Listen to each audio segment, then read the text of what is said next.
welcome to another episode of Calcio Chronicles. I'm Sheida A, your football-spirited language coach, and as always, I'm here with my brilliant co-host, Italy's top football analyst and sports journalist with over 30 years of experience, Massimo Caputi. Hi, Sheida, nice to see you. I am ready for our focus on Serie A. Yes, absolutely. I'm very happy for that. We are coming back from another brilliant day in Serie A with a lot of matches. But more importantly, we've had an international event. We had the BallonD'Or with a lot of good news and controversies. Shall we start from there? Yes, we are ready. Okay, perfect. So let's start. Go.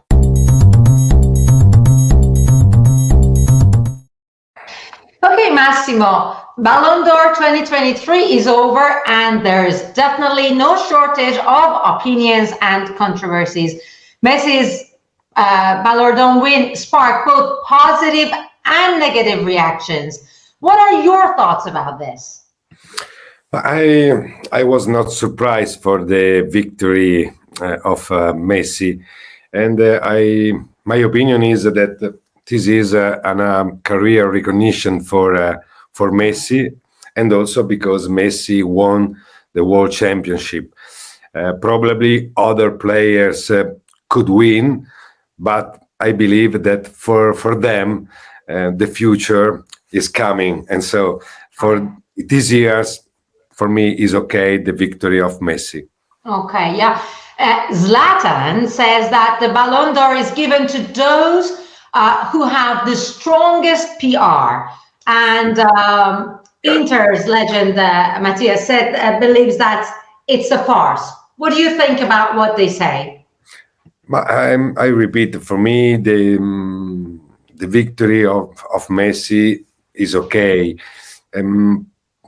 Messi has been a great player in the last 20 years, no, and so for him spoke the career, and in this year he won the World Championship, and for this the victory in the World Cup is stronger than the victory.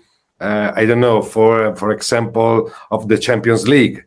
Haaland won the Champions League, but the World Cup is greatest, no? Okay, yeah, no, I agree with that. Obviously, every person could have his opinion, and I respect Mateusz, and I respect the thought of Ibrahimovic, but at the same time, I believe that Messi deserves the trophy, and probably it is for him. Probably. Yeah. Yeah. Now let's talk about the Italians that were present there. So we had only one Italian player. Would you like to talk about him? And we had also Osimhen and Kvaratskhelia, with Osimhen at 8th place and Kvaratskhelia at 17th. What do you think about the performance of the Italian player, Barella, and Osimhen and Kvaratskhelia, obviously, for representing Napoli? But it is right that Osimhen and Kvaratskhelia were in the list, in the first position of the trophy, and I am not surprised for only one Italian player, no, Barella. We know the history of Italian football in the last years, and we are honest. We don't have a lot of great players in this moment, and so probably Kvaratskhelia has been the big surprise for the last year, not only for Italian football but for international football. And Osimhen confirmed his qualities, and in the next future probably could fight with the other great players the victory of Ballon d'Or. Yeah. No, I definitely agree. And that's exactly what we are going to look forward to. Now, for the next year in 2024, there are going to be some changes in Ballon d'Or. So, first of all, it's going to be co-organized by UEFA and Group Amari. And also, they are going to introduce two new awards, one for men's and women's coaches of the year. How do you think that this addition is going to impact? But it's a good idea, and we can have not only the best players of the year, but also the manager, about men, about women, and I would like to see you that for me in the next future the best players will be Haaland, will be also Mbappe, and the Bellingham, because Bellingham is very and a very great player. Is young, but is stronger than the other at the same age, and so the future is for them. Yeah. Okay. Fantastic. Okay, then. Now that we've talked about Ballon d'Or, let's go and talk about Serie A and the team insights and landscape. Let's go.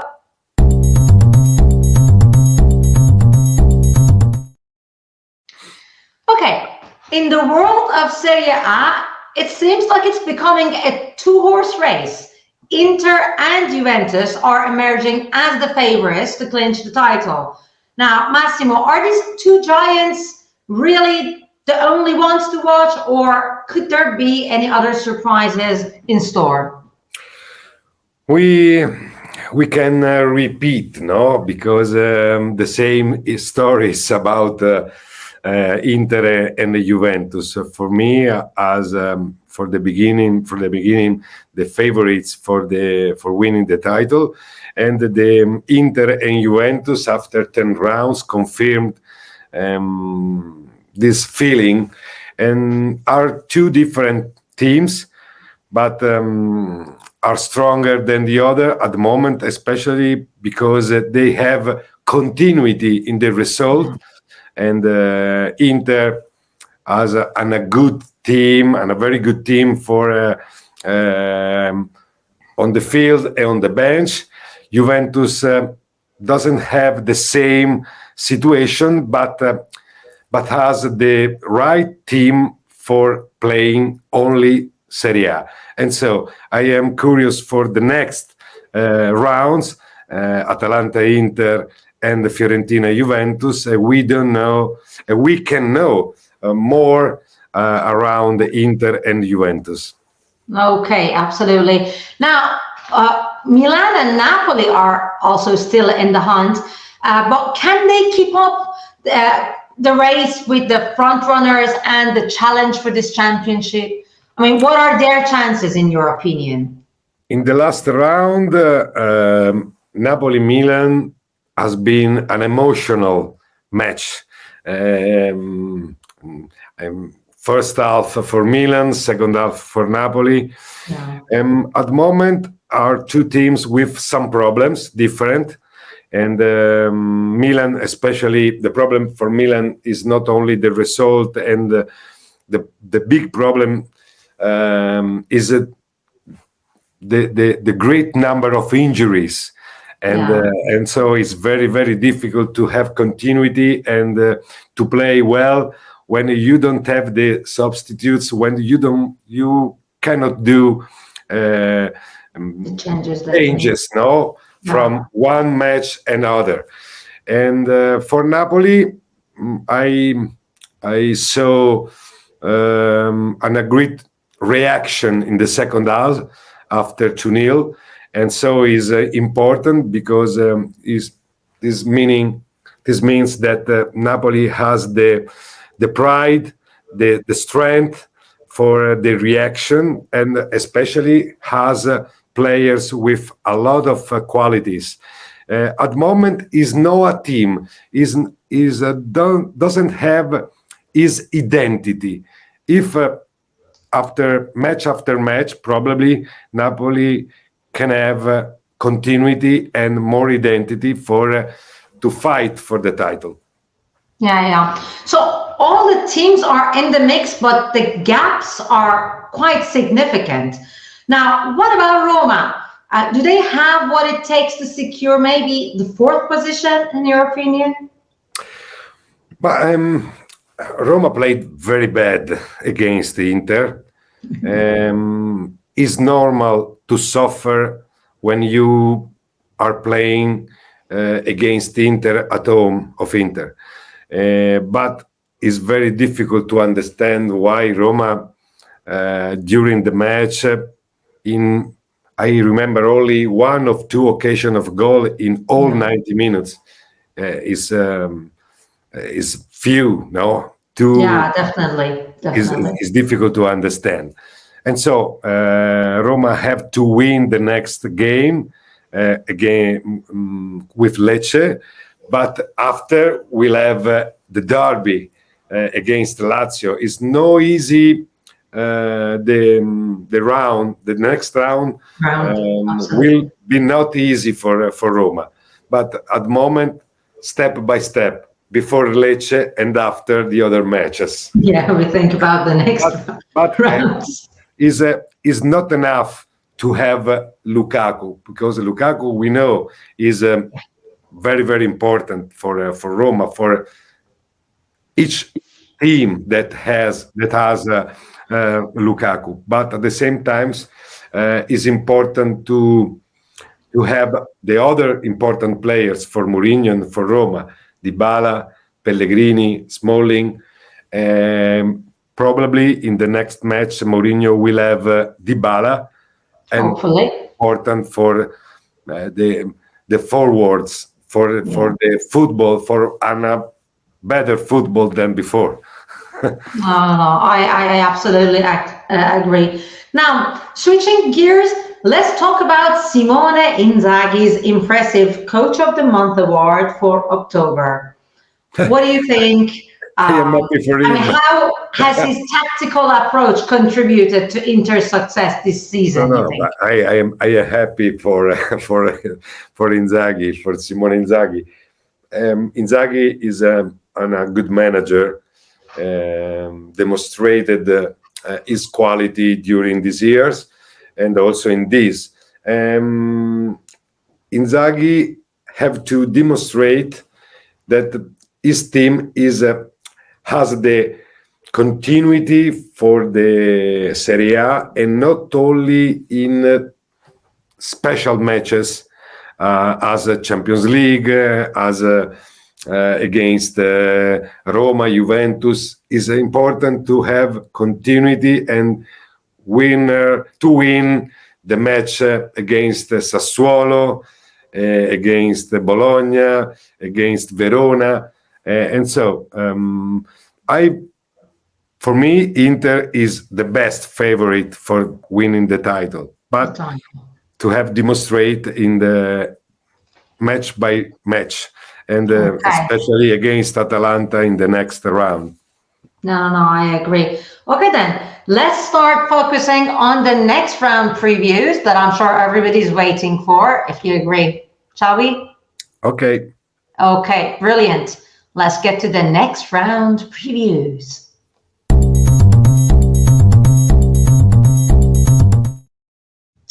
Okay, tonight's matchup will be between Bologna and Lazio, which is going to promise an exciting battle as both teams are vying for European spots.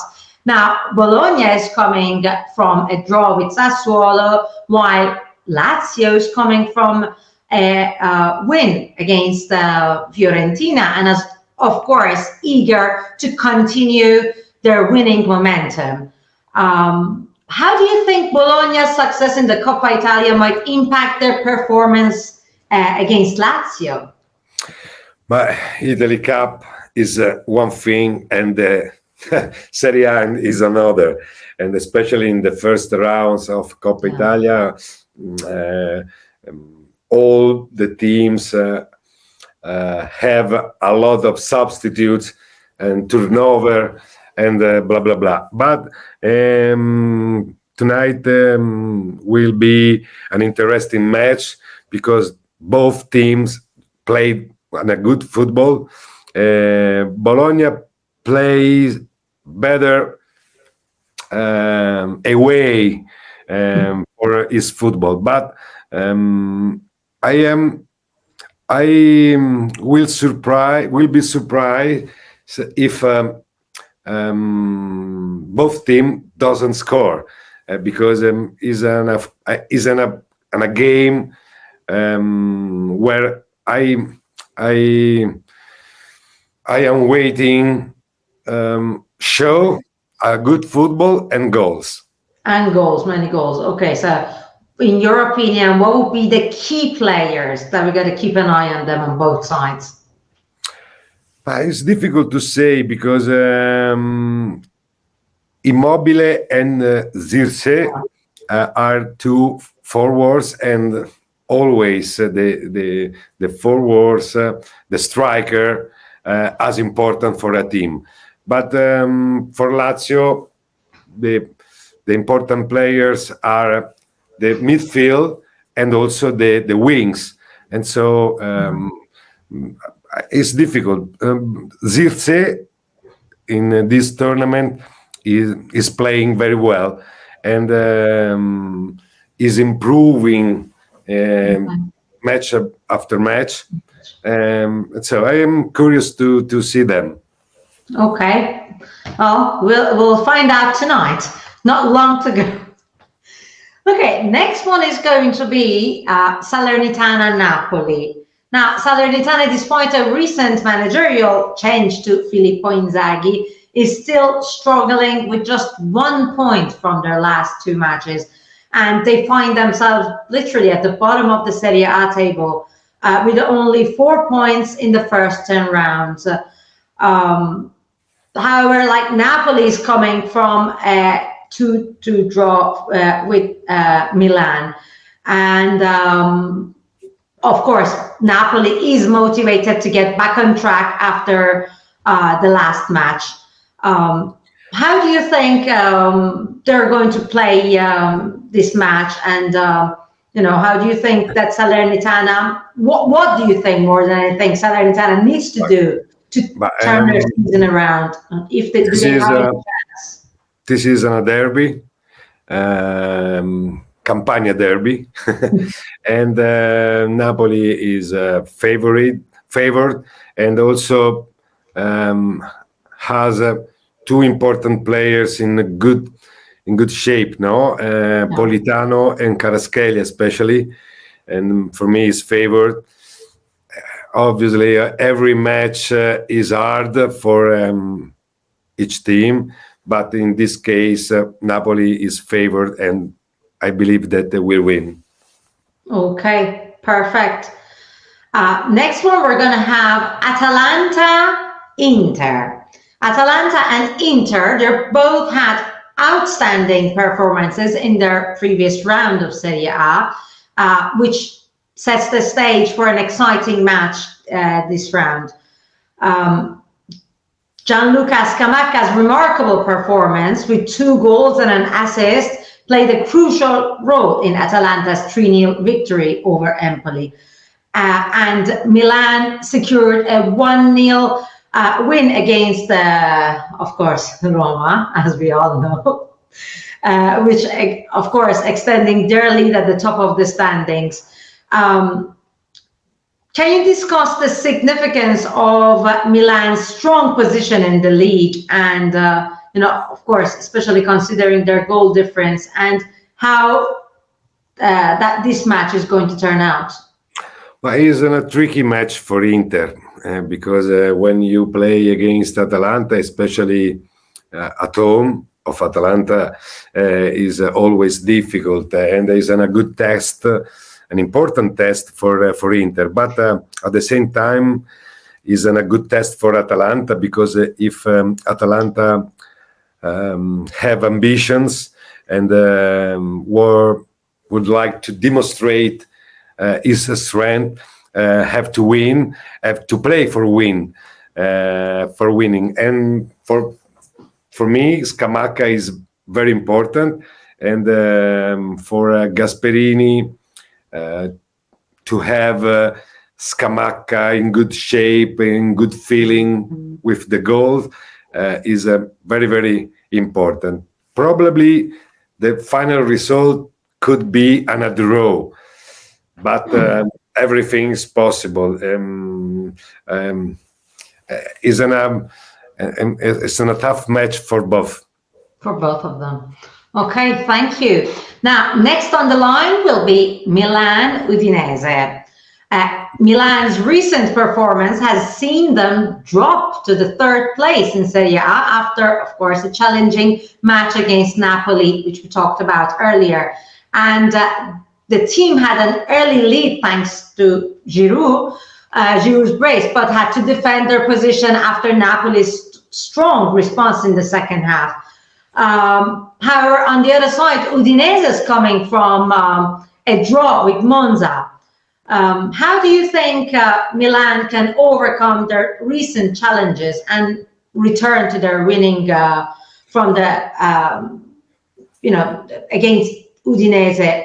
And do you think Udinese could have any chance against Milan? Or it's going chance for the victory? Few chances. Milan has in front two ways: crisis, deep crisis, or outside the crisis. Yeah, getting out. And have to win, absolutely. But the problem for Milan is the goal, because yes, Giroud scored two goals in the last match, but it's impossible for Milan to have only Giroud for scoring goal. And so this is important and especially Milan has in this moment a great problem: the injuries and the chances for to change something during the match for Pioli is very difficult to have. And so for me, Milan could win, and is important for Milan, the victory. Udinese is a physical team, but also Udinese has a big problem. For Udinese, the goal is a problem, and without the Beto, the chances for goal of Udinese are very few. Okay, so we think that probably Udinese cannot win in this match. Okay, then. Next one is going to be Verona against Monza. Now, Verona's recent struggles with a 9-match winless streak and goal draw, like no goals. And however, on the other side, we have Monza, which is relatively has a better performance in Serie A. Monza has a strong defense with only 2 goals considered in the last 5 league matches. And so anyway, can Verona overcome their goal scoring issues, do you think? Or is it going to be Monza that's going to win? For me, this is a match for another draw. Okay. And I am honest, I have difficult to understand if Verona or Monza could win this match. It's possible, obviously, but for me, it's a draw. And Verona played well against Juventus. Juventus, yeah. But has been not enough. Yeah. Because at the end of the match, Juventus scored the goal. But will be probably an interesting match. But my opinion is a draw. Okay. Well, it's going to be a good match to watch.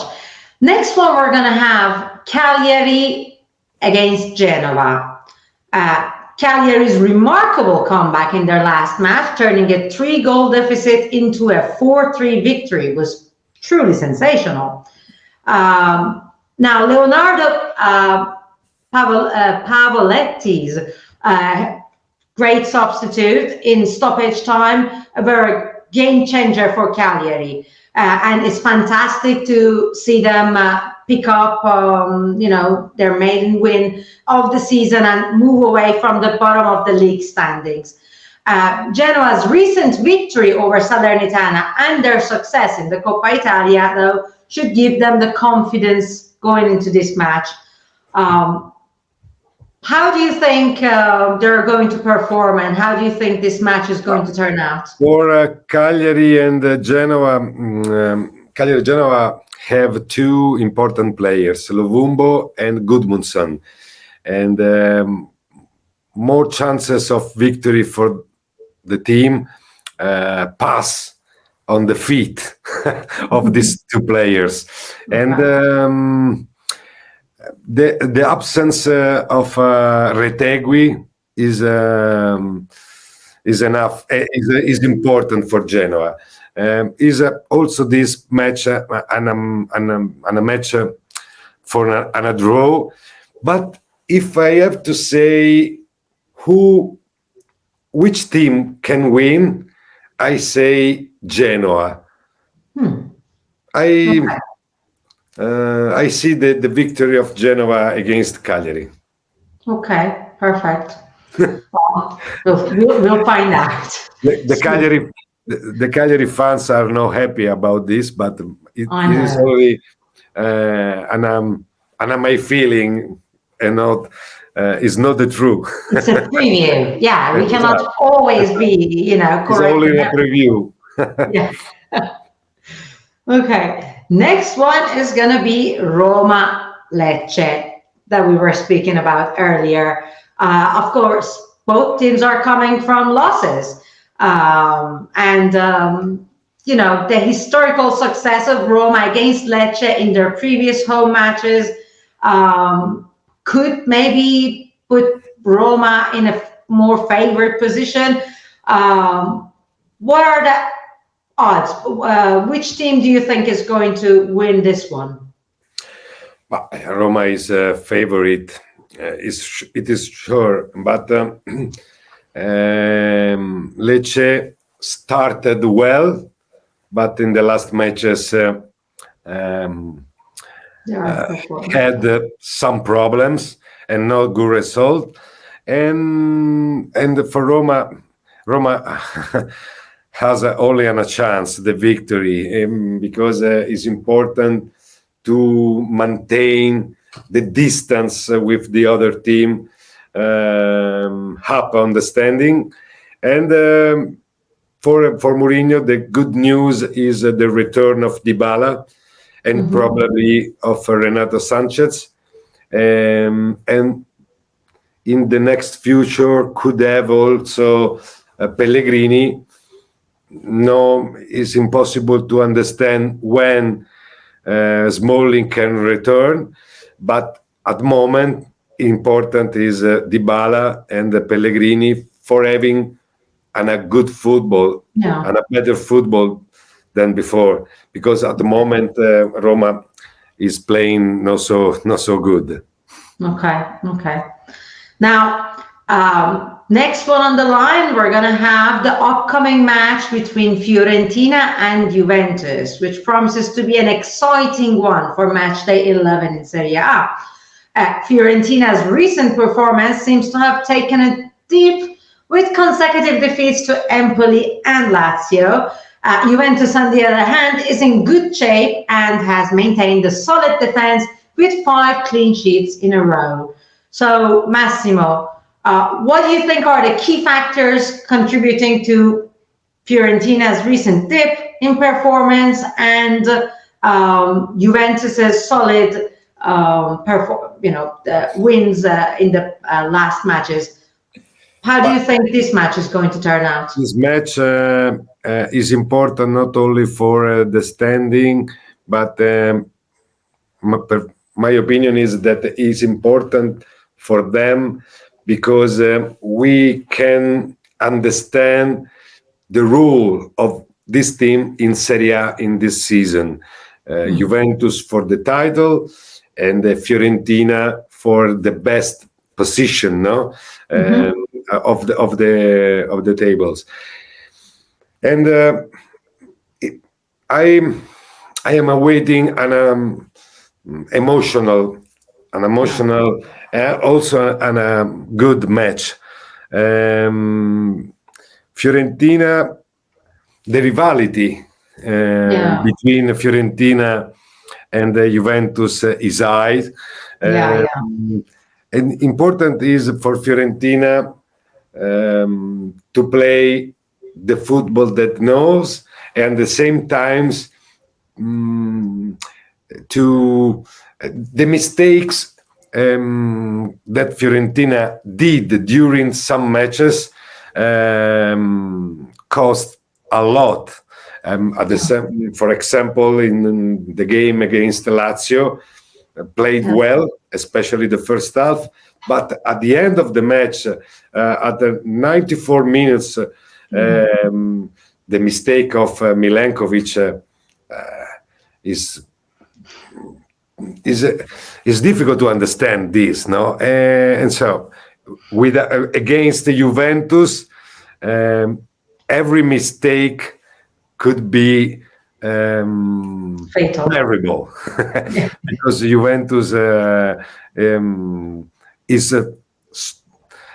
has an equality, no? Played not so good in defense, but when Juventus has a chance, they take it. Exactly, and so they absolutely take it. Of course, yes.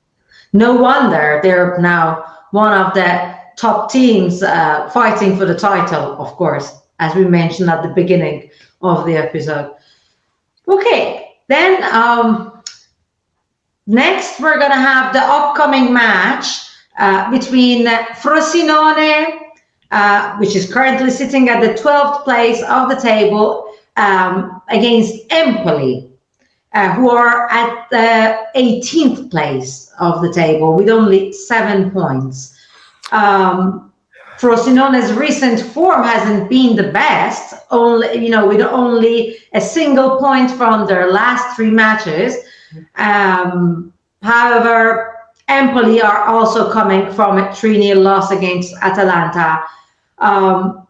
What do you think they're going to? How do you think they're going to perform in this match? The two teams.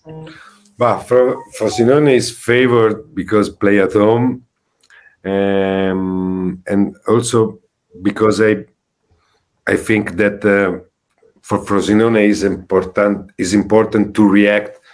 The reaction after the amazing match against Cagliari, and the victory in Italy Cup was important for this. And Empoli is in a bad moment and a bad situation on the table, on the standing. Frosinone is favorite. Yeah, they're favorite. Victory, yes. I don't know why, but every time that I think the Empoli shows that they're playing well, then they can't score, and it's such a pity. Every time they give you the hope that they can do it, but then they don't. Okay, and the next and the last Serie A clash will be Torino, which they will be hosting Sassuolo. It's a match to look forward to. Torino is currently sitting at the 13th place with 12 points from the 10 matches. What do you think this match is going to turn out? But Torino is favored, and also for Torino it's important to have continuity of results. And after the victory in the last round, should be important to win again at home for the table, for the standing, for the continuity, and also for the feeling of the team, because when the team seems to be in a good feeling, lost, And so it's important to have 1, 2, maybe 3 victories, consecutive victories, no? Victories. Yeah, I agree. Okay, then that was the last one, Massimo. Would you like to add any other insight before the No, round? no. I would like to remember that in the next week we will have the European competition, and so when we have the international competition, the situation is changing, no? Because three Yeah. matches on the week are difficult to have the same shape, the same solutions, especially, Concentration. yes, especially if some teams has injuries. Yeah, no, that's true. That's true. It's going to take a toll on them.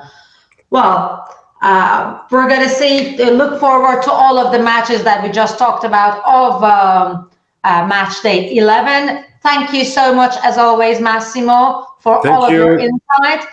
We see you next week, and we're going to talk Yes, about the European matches as well. Okay. sure. Bye bye. Okay, thank you. Ciao, ciao. Thank you to all of you that you're listening to us from near or far. Subscribe, follow us on all of the social media. You can find us, just Google Calcio Chronicles. Thank you so much and see you next week. Bye.